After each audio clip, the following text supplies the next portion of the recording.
The massive lecture hall fell silent as Jinwoo walked down the long steps toward the stage. His footsteps echoed in the quiet space as 52,000 pairs of alien eyes watched him move. Some students had never seen a human up close before, and they whispered to each other about how strange he looked with only 2 arms and 2 legs. Others pointed at his smooth skin and the way he moved without tentacles or wings or any of the features they thought intelligent beings should have. Professor Vexthara stopped talking and stared at the young human approaching her stage. Her 4 purple arms crossed in front of her chest as she watched him with annoyance. She had been giving the perfect lecture about why humans were inferior, and now one of these primitive creatures was interrupting her. The professor was not used to being challenged, especially not by something she considered barely more intelligent than an animal. "You have something to say, creature?" she asked, using the word creature instead of student to show her disrespect.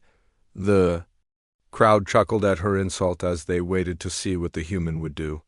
Most species would have been too intimidated to speak up against the most famous professor in the galaxy, but Jinwoo kept walking until he reached the bottom of the stage. "Professor, with respect, your research about my people is wrong," he said in a clear voice that carried across the hall. His words were translated into every language so that all the students could understand what he was saying. Many aliens laughed at the idea that a human could correct someone as smart as Professor Vexthara. They thought it was funny that this primitive being believed he knew more than a galactic expert. "Oh, really?" the professor said with a mocking smile. "Please enlighten us with your vast wisdom about your own species.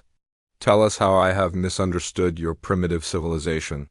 She gestured to the crowd with her 4 arms as if inviting them to enjoy the entertainment that was about to begin. The students leaned forward in their seats, excited to watch the human embarrass himself. Jinwoo climbed onto the stage and stood next to the professor, who was much taller than him. He looked small and weak compared to her 4-armed alien form, but he did not seem afraid. His voice remained steady as he began to speak to the entire audience of alien students, who thought humans were nothing more than amusing pets. "You call us weak because we come from what you call a death world," he said, looking out at the sea of alien faces. "But you do not understand what it means to survive on a world that tries to kill you every single day. Every human in this galaxy is the descendant of billions of ancestors who survived ice ages and volcanic eruptions and diseases, and predators that would terrify most species here." The professor waved one of her hands dismissively. "Surviving through luck and breeding like wild animals does not make you strong," she replied. "It just means you were too stupid to find a better planet to live on." More laughter rippled through the crowd as students agreed with their professor. They came from beautiful worlds with perfect weather and plenty of food, so they could not imagine why anyone would choose to live somewhere dangerous. But Jinwoo was not finished talking. He pointed to the screen that still showed images of Earth with its storms and volcanoes and dangerous animals. "Look at these conditions," he said. "The gravity on our world is stronger than most planets in the galaxy. The weather changes without warning. Predators hunt us and diseases try to kill us and natural disasters destroy our cities regularly. And yet we not only survived, but we thrived and built civilization and reached the stars." The crowd was starting to pay more attention now. They had been laughing at humans, but some of them were beginning to wonder how any species could actually survive such horrible conditions. The professor noticed that her audience was getting interested in what the human was saying, and she did not like losing control of her lecture. "You want to prove that humans are not weak," she said with a cruel smile. "Fine, then let us have a demonstration. Nothing dangerous, of course, just a simple test to show everyone the difference between a Deathworlder and a civilized species." She was confident that she could easily defeat this small human in any contest and humiliate him in front of the entire student body. Jinwoo nodded his agreement, but then something unexpected happened. In the back of the hall, Yunwoo stood up and began walking down the steps. Unlike Jinwoo, who had been emotional and angry, Hyunwoo moved with a calm confidence that made some of the alien students feel uncomfortable. There was something about the way he walked that reminded them of predators from their own worlds, even though most of them had never seen a real predator. As Hyunwoo got closer to the stage, several students near The owl moved away from him without really knowing why. He was not doing anything threatening, but their instincts told them that this human was dangerous in a way they did not understand. His movements were smooth and controlled like a hunter who knew exactly what he was doing. "I think we should keep this academic," Hyunwoo said when he reached the stage. His voice was quiet, but somehow everyone in the hall could hear him clearly. Perhaps a simple test of endurance or reaction speed would be appropriate. He looked at Professor Vexthara with calm eyes that made her feel nervous for the first time. In the entire lecture, the professor stared at this second human who had joined the first one on her stage. Unlike Jinwoo, who was clearly upset about the insults to his species, Hyunwoo seemed perfectly relaxed. But there was something in his stillness that felt more threatening than anger would have been. She began to wonder if challenging these humans had been a good idea. Then Minji also left her seat and walked down to the stage carrying her recording equipment. She had been documenting everything that happened, and now she wanted to be part of whatever demonstration was about to take place. As she joined her two friends on the stage, she looked out at the crowd of alien students who were watching with growing interest. "Actually, I have a better idea," she said to the professor. "Since you claim that humans are inferior, perhaps you would like to experience what a human child goes through as normal development." She began setting up her holographic equipment to show the crowd something that would change their understanding of what it meant to be human. The professor looked at the three humans who now stood on her stage and realized that she might have made a mistake. These were not the weak, primitive creatures she had been describing to her students. There was something about them that felt different and dangerous, and she was starting to understand that she knew much less about humans than she had thought, but it was too late to back down now. The entire galaxy was watching, and she could not appear weak in front of 52,000 students. She had challenged the humans, and now she would have to face whatever they were planning to show her. She just hoped that she would not regret her decision to mock the species from the Deathworld, called Earth. The applause continued for several minutes as 52,000 students showed their appreciation for what they had just learned. The sound filled the massive dome of the Galactic University and echoed through the halls where other classes had stopped to listen. Word was already spreading across the campus that something incredible had happened in Professor Vexthara's lecture hall. Professor Vexthara slowly removed her teaching credentials from her belt and placed them on the podium. With shaking hands, her forearms moved carefully as if she was handling something sacred rather than just pieces of metal and plastic. The credentials represented decades of study and research and teaching, but now they felt meaningless compared to what she had just discovered about the universe. "I resign my position," she announced to the crowd. Her voice was stronger now, but filled with emotion. "I have spent my career studying alien biology and the development of intelligent life. I thought I was an expert on how species evolved and what made them strong or weak. But I understand now that I knew nothing about the most remarkable beings in the galaxy." The students began to murmur among themselves as they realized that their most famous professor was giving up her position because of what three humans had shown her. Some tried to call out that she should not resign, but she held up her hands for silence.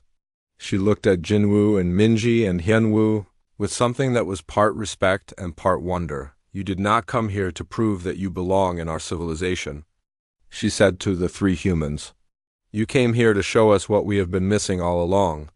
You came here to teach us about a kind of strength that we never knew existed. I have been studying the wrong things and asking the wrong questions for my entire career." Jinwoo stepped forward and gently helped the professor to her feet. Despite everything she had said about his species, he showed her the same kindness that humans always showed to those who were struggling. "Professor, you do not need to resign," he said softly. "You just need to update your research. We did not come here to replace anyone or to prove anyone wrong.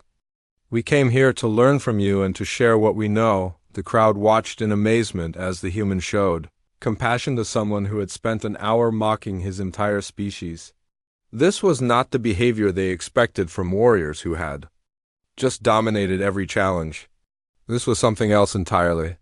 This was the behavior of beings who had learned that strength without mercy was meaningless, and that true power came from helping others rather than defeating them. Students began raising their hands and calling out questions, but these were different from the mocking inquiries that had filled the hall at the beginning of the lecture. Now they wanted to know how humans had developed such incredible abilities. They wanted to understand how a species could maintain hope and compassion while living in such harsh conditions. They wanted to learn from the Deathworlders who had just changed their understanding of what intelligence could be. Minji answered the questions with patience and humor, explaining that humans did not consider their abilities exceptional. They were simply normal for their species. This revelation stunned the crowd even more than the demonstration had. The humans were not showing off their greatest warriors or most skilled individuals. They were showing what average humans could accomplish when challenged. We are not the strongest humans you will ever meet, she explained to the fascinated audience. We are not the fastest or the smartest or the most capable. We are just 3 students who wanted to learn about other species and maybe make some friends. If you think we are impressive, you should meet our athletes or our soldiers or our scientists. You should see what humans can accomplish when they really try. The crowd erupted in excited chatter as students discussed the implications of what they had just learned. If these were average humans, then what were the exceptional ones capable of? The galaxy had been preparing to accept a primitive species as junior members of their civilization. Instead, they had discovered beings who might be the most capable in the known universe. Hyunwoo spoke to the crowd one final time before the humans prepared to leave the stage. We came to this university to learn from you, he said. We want to understand how your species developed such amazing technologies and abilities.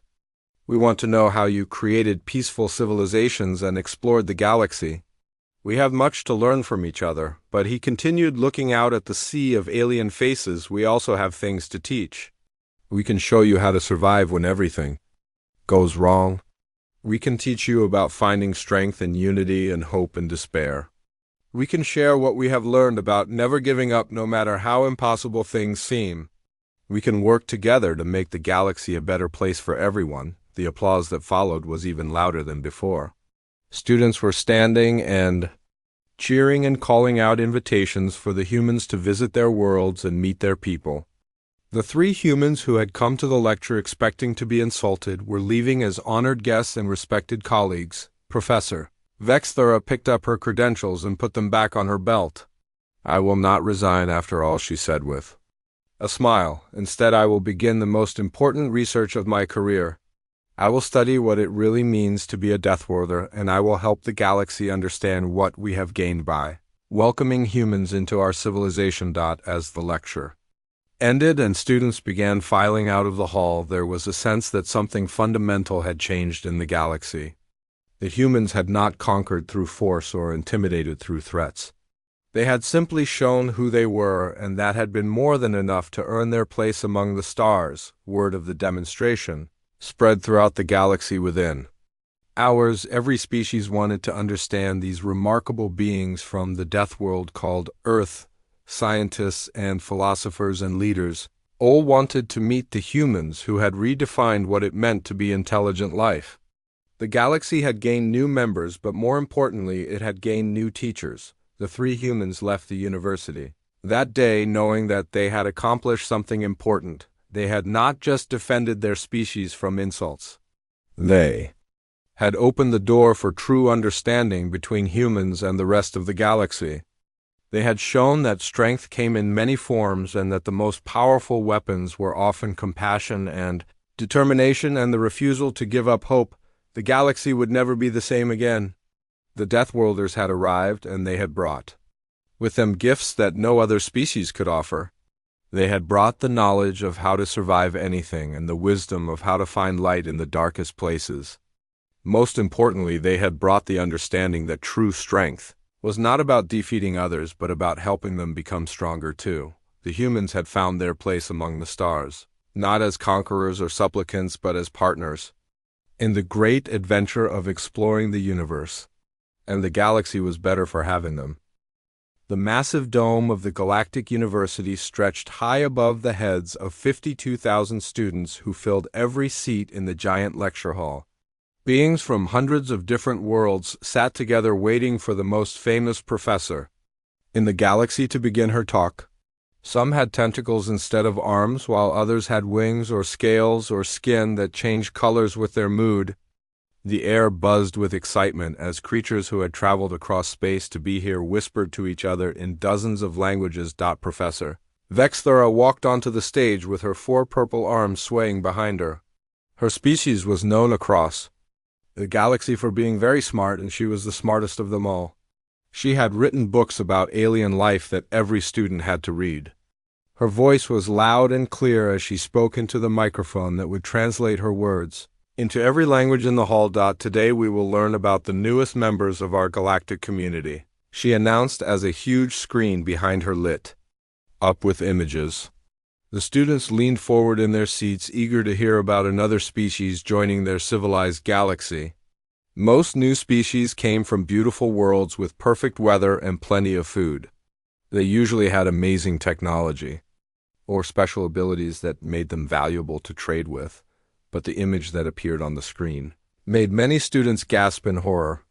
It showed a blue and green planet that looked angry and dangerous. Dark clouds swirled around it and lightning flashed through the atmosphere.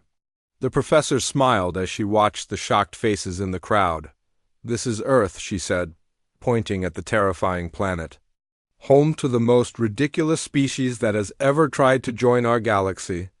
The humans somehow managed to build spaceships on a world that should have killed them millions of years ago."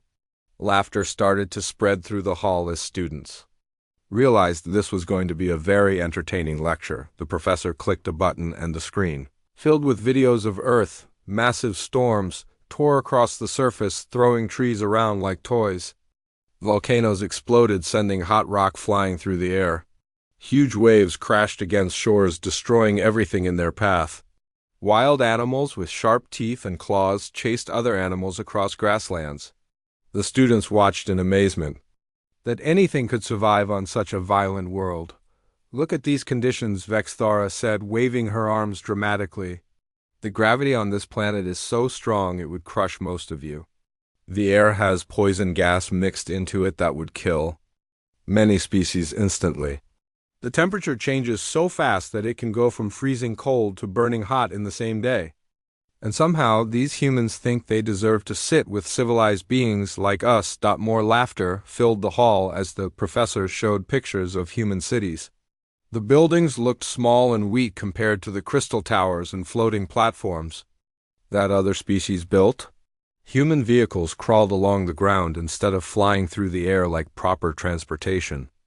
Everything about human civilization looked primitive and backward to the advanced students watching. But the most disgusting part, Vexthara continued, is how they get their energy. Instead of absorbing sunlight or breathing special gases like normal species, humans actually eat dead things. They kill other living creatures and put the dead bodies in their mouths. The hall erupted in sounds of disgust as students from plant-based species turned green at the thought. The professor brought up more images showing humans consuming what she called organic matter. Fish and animals and plants all went into human mouths to be destroyed by acid in their stomachs. She explained that humans had to do this several times every day or they would die. The civilized species in the audience could not believe that intelligent beings would do something so barbaric. In the very back of the huge hall, 3 humans sat quietly listening to every word. They had come to the Galactic University as exchange students, hoping to learn about other species and maybe make friends with beings from across the galaxy.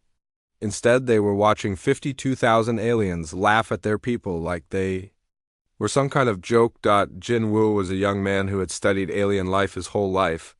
He had dreamed of meeting other species and learning about their amazing worlds. His hands shook with anger as he listened to the professor make fun of everything he loved about being human. Next to him sat Minji, who was recording everything with her camera. She was an anthropologist, which meant she studied how different cultures lived and worked together. Her job was to help humans understand aliens and help aliens understand humans. But right now she just felt embarrassed and hurt. The third human was named Hyunwoo, and he sat perfectly still while chaos erupted around him.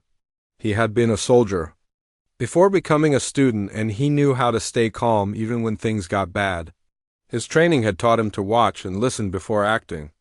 While his friends got upset, he studied the crowd and noticed things that others missed. Professor Vexthara was just getting started with her presentation. She clicked to a new slide that showed human homes and schools and hospitals. "Look at these crude structures," she said. "They build everything on the ground because they never learned to fly or float or teleport like proper species. They still use wheels to move around instead of anti-gravity. They still need to sleep for 8 hours every day because their bodies are too weak to stay awake." The students found this hilarious. Most advanced species only needed to rest for a few minutes each day. Some never needed sleep at all. The idea that humans wasted a third of their lives being unconscious seemed incredibly stupid to beings who could work and learn constantly, and their bodies. Vexthara continued showing medical diagrams of human anatomy. They leak salt water when they get hot instead of regulating temperature properly. They grow hair all over like primitive animals. They only have 2 arms and 2 legs and 2 eyes when clearly more would be better. They cannot even change color or shape or size like evolved beings should be able to do. But the professor's biggest insult was still coming. She had saved the worst part for last, and she knew it would get the biggest reaction from her audience. She clicked to her final slide and smiled wickedly. As she prepared to deliver the ultimate humiliation for the human species, "I propose," she announced, "that we study these humans like we would study any other primitive animal. We could build special habitats for them with controlled environments where they feel safe. We could observe their pack-bonding behaviors and their simple social structures. Think of how entertaining it would be to watch them try to solve basic problems or react to new situations."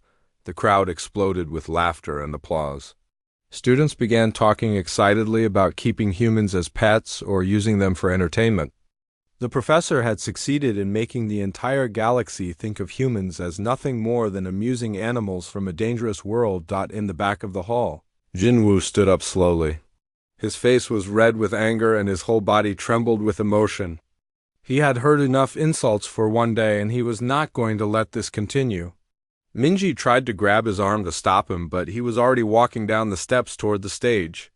Hyunwoo watched his friend go and made a decision that would change everything. The time had come to show these aliens what humans were really made of.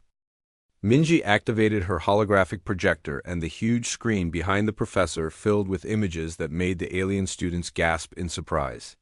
Instead of showing human cities or technology, she was displaying something much more shocking. The screen showed human children playing games in what looked like training grounds for warriors. Young humans ran and jumped and fought with each other while laughing and having fun.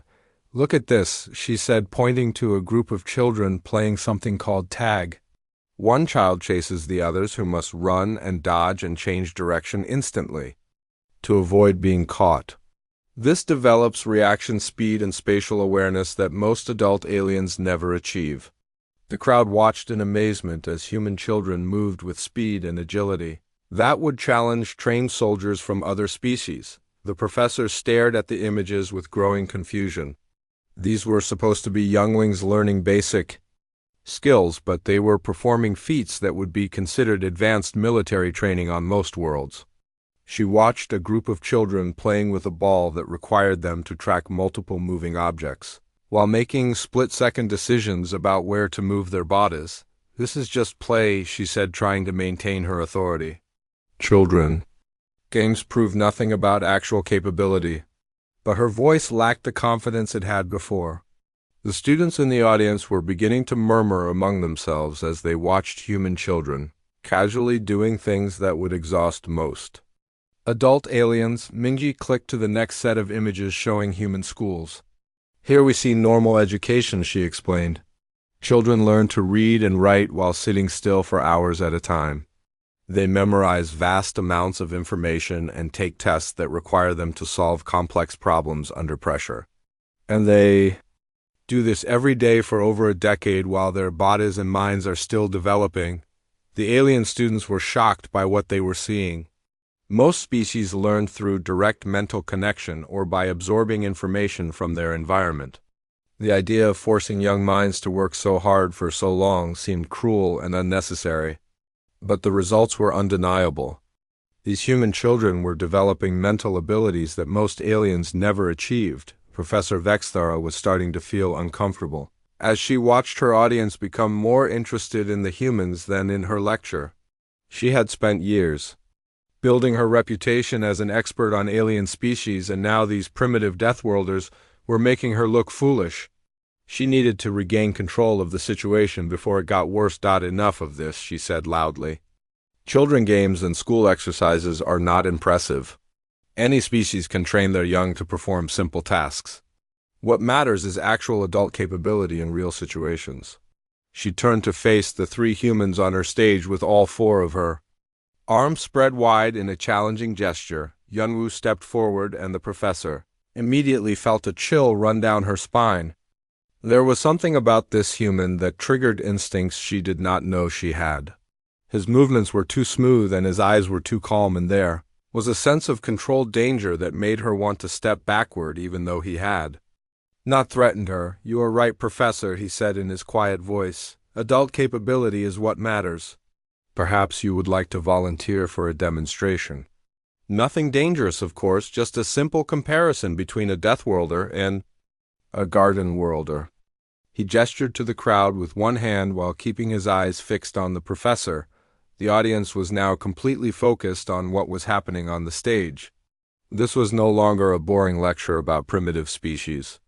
This was turning into a direct confrontation between the most famous professor in the galaxy and three humans who seemed much more dangerous than anyone had expected. Students began placing bets on what would happen next. Jingwu spoke up from beside his friend. "Professor, you have claimed that humans are weak and primitive. But what if our world did not make us weak? What if it made us something else entirely?" He looked out at the crowd of 52,000 alien students. "Pick any volunteers from the audience. We will show you the difference between species that evolved in safety and species that had to fight for survival." The professor felt trapped by her own words.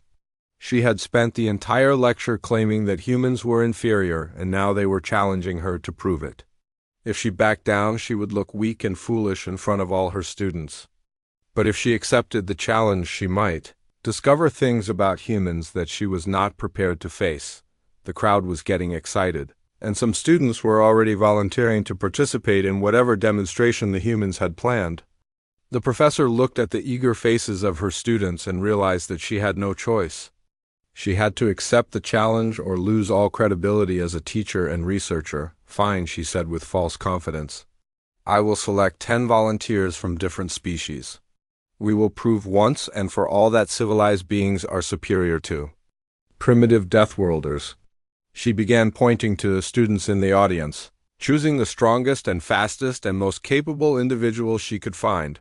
The volunteers began making their way down to the stage, while the rest of the audience cheered and shouted encouragement. The professor had selected representatives from 10 different species, including some of the most physically impressive beings in the galaxy. There were the rock-like granite people known for their incredible strength and the bird-like skyborn, famous for their speed and agility. As the volunteers assembled on the stage, the professor felt her confidence returning. Surely 10 of the best students from advanced species would easily defeat 3 humans from a primitive world. She looked at the impressive array of alien volunteers and then at the 3 small humans who stood calmly waiting for whatever test was about to begin. What the professor did not understand was that the humans were not worried about the challenge. They knew something about themselves that the rest of the galaxy was about to learn. They were not just survivors from a dangerous world. They were products of the most demanding training program in the universe. They were Deathworlders, and that meant they were something that the galaxy had never seen before. Yunwu looked at the 10 alien volunteers and smiled for the first time since the lecture began. "We will start with something simple," he said. "Just a basic endurance test. Everyone will perform continuous physical activity until they cannot continue. The last one standing wins." The crowd cheered as they prepared to watch their champion's defeat the arrogant humans, but as the test began, the alien students were about to discover that they had seriously underestimated what it meant to come from a world that never stopped trying to kill you. The demonstration was about to begin and nothing would ever be the same again. The endurance test began with all 13 participants running in place on the stage. The 10 alien volunteers looked confident as they started the challenge.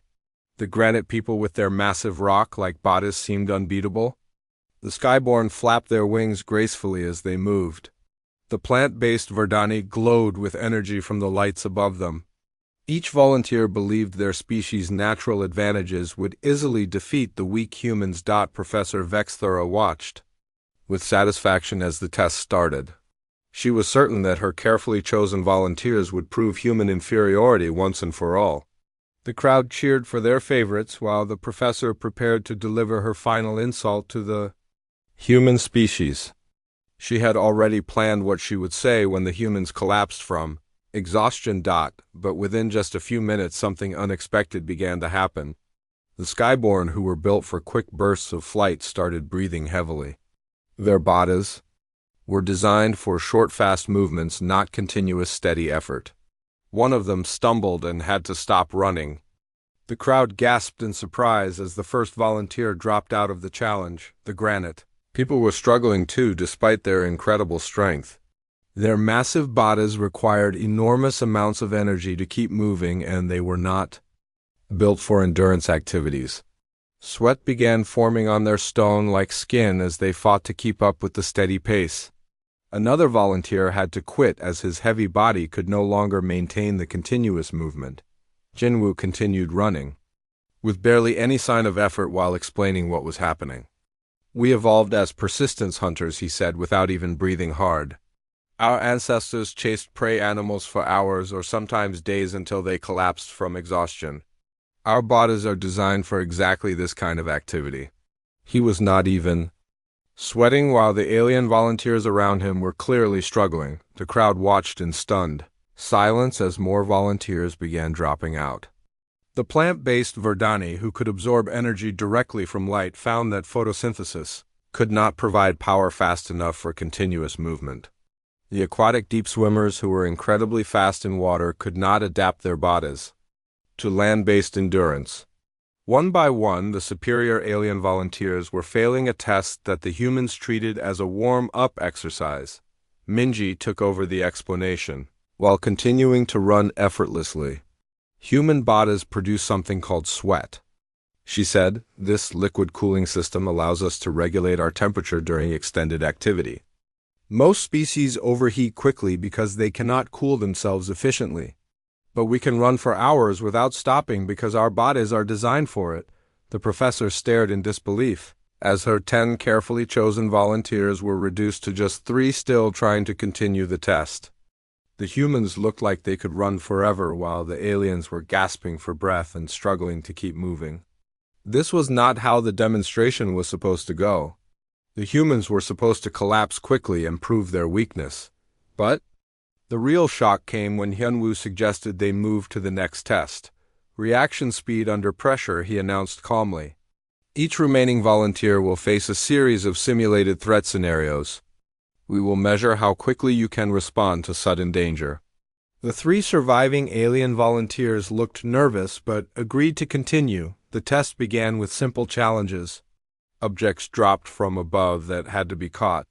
Sudden loud noises that required immediate defensive reactions. Flashing lights that indicated directions to move. What followed was a demonstration of human reflexes that had been honed by millions of years of avoiding death on a world that constantly tried to kill them. The simulated threats were nothing compared to what humans faced every day on Earth. Falling rocks were slower than the hailstones that could kill you during a storm. Loud noises were quieter than the thunder that warned of lightning strikes.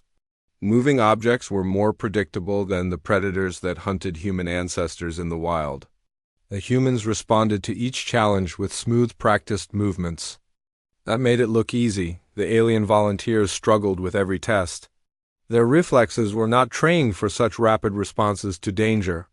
They came from safe worlds where threats were rare and predictable.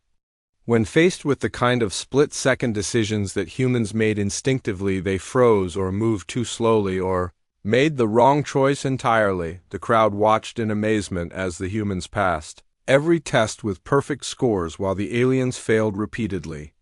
These were not just lucky survivors from a dangerous world. These were beings whose every instinct and reflex had been shaped by constant exposure to deadly threats. They were living weapons disguised as a peaceful species. Professor Vexthara felt her confidence crumbling as she watched her volunteers fail test after test. The humans were not just beating the aliens, they were dominating them completely. Every assumption she had made about human weakness was being proven wrong in front of 52,000 witnesses. Her reputation as an expert was being destroyed by 3 students from a world she had dismissed as primitive. The final test was the most revealing of all. Hyunwoo announced that they would test problem-solving under stress. Each volunteer would face a complex puzzle that had to be solved while dealing with distractions and time pressure. The humans approached the challenge with the same calm confidence they had shown in every other test. The alien volunteers who had managed to survive the previous tests found themselves completely overwhelmed. They were used to learning and thinking in peaceful environments with no pressure or distractions. When faced with the kind of stress that humans dealt with constantly, they could not focus or think clearly. Their minds shut down when they needed them most, but the humans thrived under pressure. They had been trained by their harsh world to think clearly in dangerous situations. Every human child learned to solve problems while tired and scared and under threat. What seemed impossible to the aliens was just another day at school for a species that had to earn their survival every single day. As the final test ended, the score was clear. The humans had won every single challenge by massive margins. Not one alien volunteer had matched human performance in any category. The crowd fell silent as they realized what they had just witnessed. The species they had been laughing at were not weak or primitive. They were the most capable beings anyone had ever seen. Professor Vexthara stood frozen on the stage as the full impact of what had happened hit her. She had not just been wrong about humans.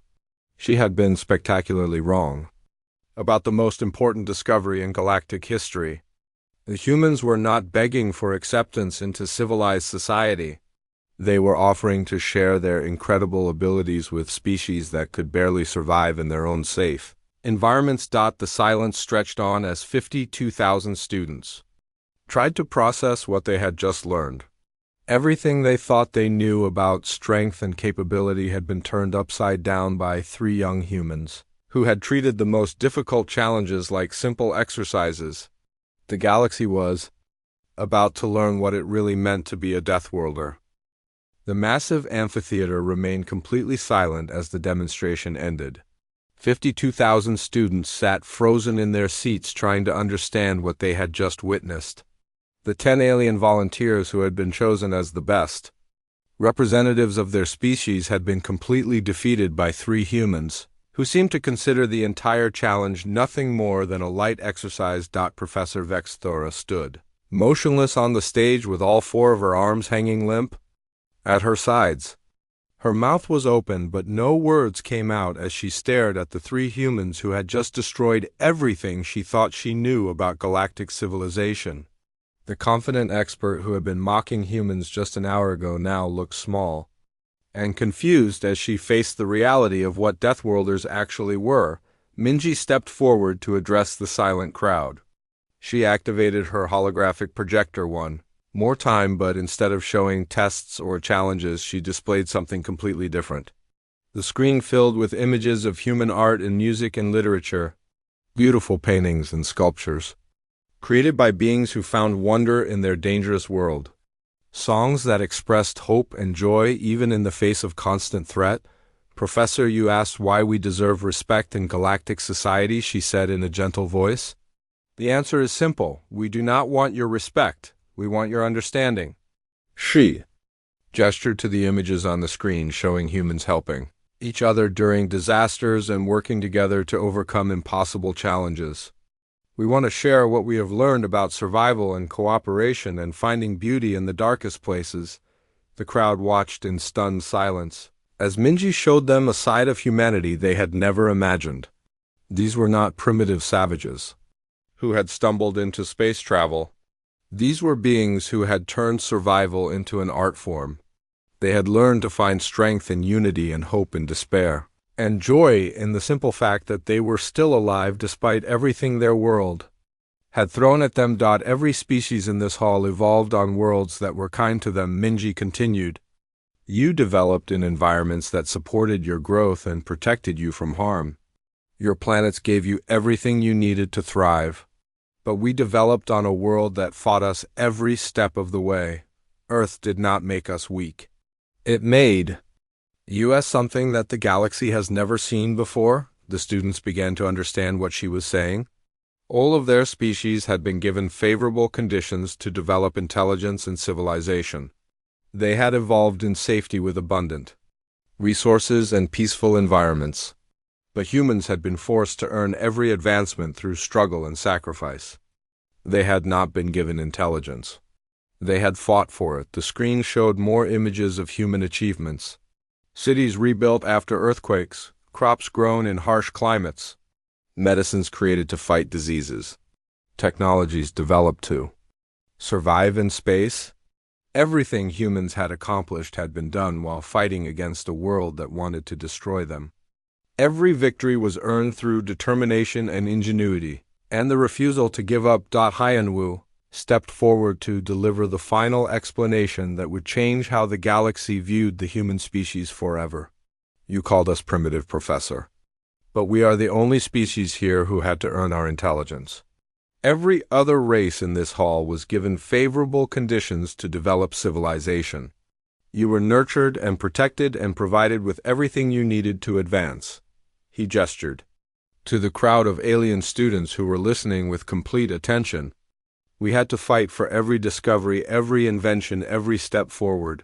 We did not evolve intelligence despite our world. We evolved it because of our world. Earth made us strong in ways that no other planet could.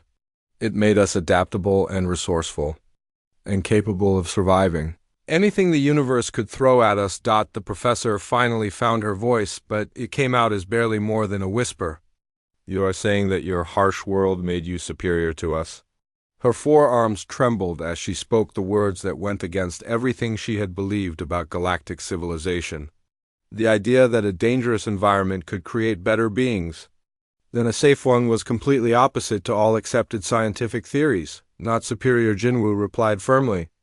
Just different. You have advantages that we do not have. Your species developed amazing technologies and abilities that we admire and want to learn from. But we bring something to the galaxy that no other species can offer.